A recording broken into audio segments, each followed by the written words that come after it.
করে কী রান্না করেছি, কারকল ভাজা করেছি, সিম্পল রান্না আজকেও করেছি। কোয়াশ আলু দিয়ে রান্না করেছি নিরামিষ।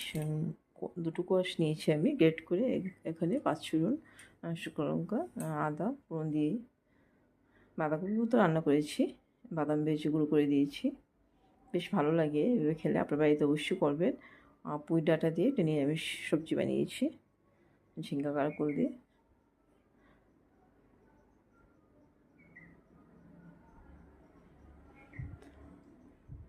আলু দিয়ে মাছের ঝোল করেছি।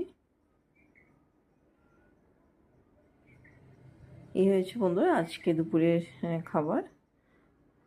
আপনারা কে কী রান্না করেছে কমেন্টে অবশ্যই জানাবেন। আর ভিডিওটা যদি ভালো লেগে থাকে আপনারা লাইক কমেন্ট শেয়ার করে পাশে থাকবেন। সবাই ভালো থাকবেন।